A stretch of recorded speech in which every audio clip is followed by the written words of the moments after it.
Hi, I'm Shelly Smith, and today I'm going to show you how to make some needle felted pumpkins. Now, this is a great project for adults or children over the age of 12 with supervision. I do not recommend needle felting with children under the age of 12 for safety reasons. So, with that said, let's get festive and make some pumpkins. Okay, I'm all set up with my materials here. I've got about 5 grams of my orange wool roving, my felting needle, and a 4-inch piece of a chenille stem. For the finishing steps, I'm also going to need a sharp, pointy embroidery needle, about 1 yard of embroidery floss. I'm just using some 6-strand floss here, and a pair of scissors. But before we get started, if you've never done needle felting before, let's talk about this tool, the felting needle. So if you look really closely, you can see that there are barbs on this needle. When you insert the needle into the wool and pull it back out, it's helping to tangle up all those fibers, which cause them to bind together tighter and tighter and tighter. So this is a wonderful tool for sculpting wool. And at the same time, it can really hurt. So if you poke yourself with this needle, it is going to hurt going in, but it's going to hurt a lot more coming out. So keep your eyes on the prize here, folks, and be really careful. If you're focused, you'll be just fine. So we're going to start here with our chenille stem, and I'm going to take a bit of my roving, and I'm going to just start wrapping it around the base. I want to leave a nice amount at the top of my stem here so that I think I might like to make like a cute curled up stem at the top. So I'm going to just start wrapping this as tightly around as I possibly can without ripping it. If I pull too hard, of course, I'm going to just rip the roving, but the tighter you can wrap it, the speedier this process will be. So we're trying to make it nice and tight.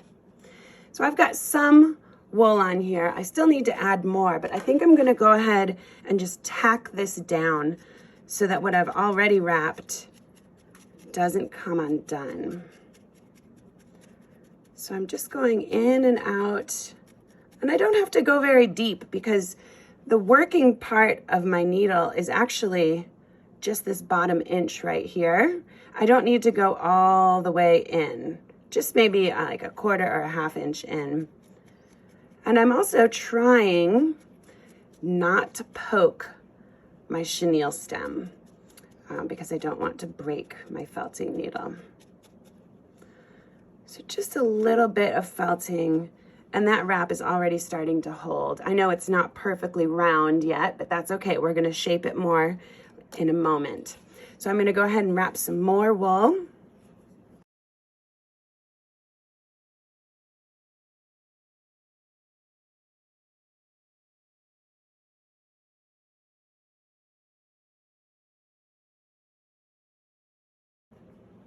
And again, I'm going for generally round, but I'm not too worried that it's an awkward shape right now because that will all work out with the felting.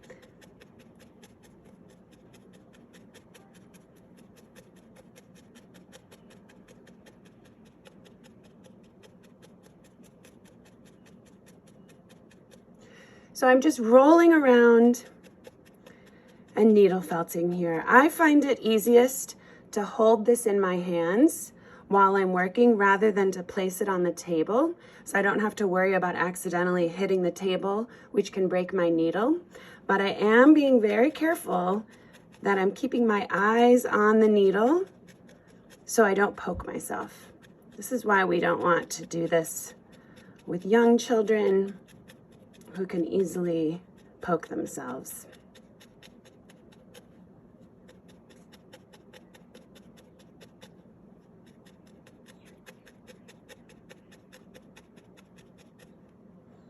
I can work the top stem all the way around.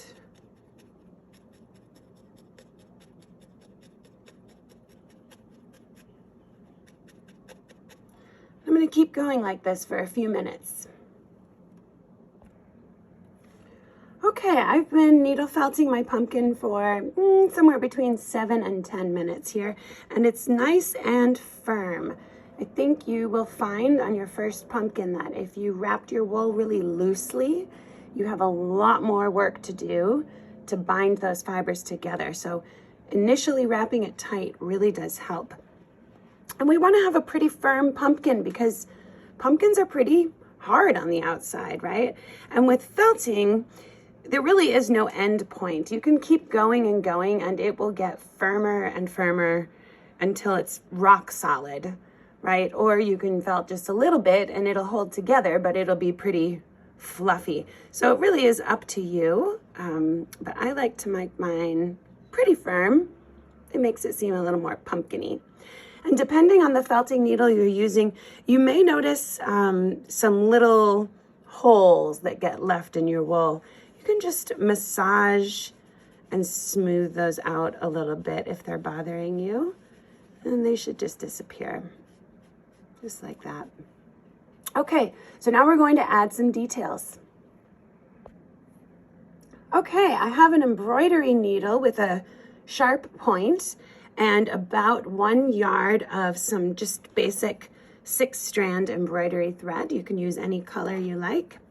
And I'm going to put a knot in the end of my thread here. This is something we call a swirly twirly knot. It's one of my favorite knots. So it goes like this. With my tail towards the eye,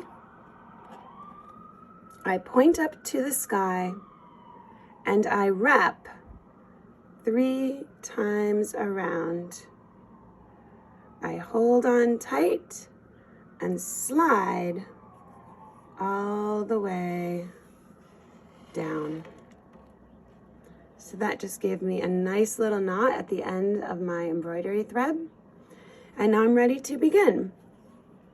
So I'm going to start from the bottom of my pumpkin and I'm going to go straight up towards the stem. And you may have to sort of wiggle and negotiate a little bit to get your needle through there, but you can do it. I'm pulling straight up. And here's my knot at the bottom. But what I want to do is I want to really secure this. So I'm actually going to go straight back down through the center. And I'm going to try to come out pretty close to that knot right there.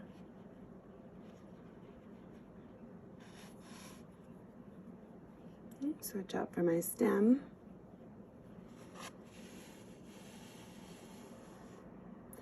And before I start making my pumpkin lines, I'm going to make sure this is extra secure. So I'm going to pull my knot out just a little bit, and I'm actually going to dive through the 6 strands here. So let's see if you can see that. I've gone through the 6 strands just below the knot. This is just going to extra secure it because depending on how firmly you felted, if we don't secure it like this, that knot could pop right through into your felt. So now it's nice and secure. I can pull it really nice and tight.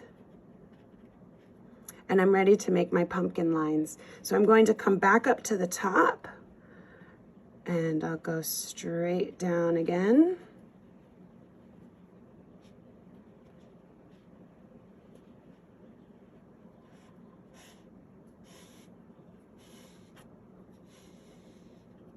Here's my first line, and I'm going to give this a nice tug. So I really want it to pull in like that. So I have that pumpkin feeling. And then I'll go up again, wherever I like to put my next line. And I'll go straight down, trying to come out right in that center on the bottom.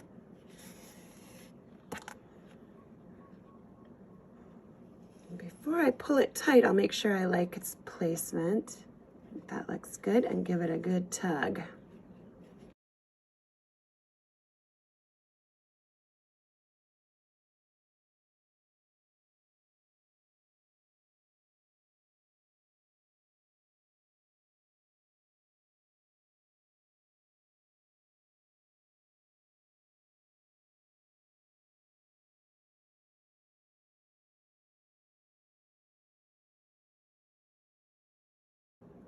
Okay, all my pumpkin lines are complete and I'm ready to knot off and secure my thread. So I'm really giving it a good tug here. And then I'm just going to go under one of these nearby threads. So we'll go under the bridge and then I'll stop and go back through the tunnel. I'm going to do that 3 times. Under the bridge, slide under that nearby thread, and then stop and go back through the tunnel. I like to do everything in 3s to keep the tangle fairies away. Under the bridge and through the tunnel. And now my thread is secure. I can give it a trim. And here's the tail left from my original knot. I'll give that a little snip.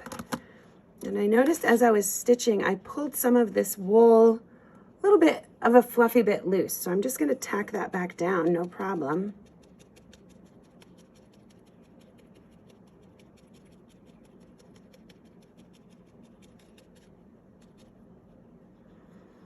And then for the finishing touch, I think I want to make my pumpkin have a little personality with a little curly stem here. I have some extra so I could play around with it. Give that a little snip. Well, that's pretty darn cute. Here's my little festive fall pumpkin. And I think I might just make 50 more. Well, I hope you have enjoyed this project. I hope you make tons of festive pumpkins and share them with your whole community. Thanks for watching.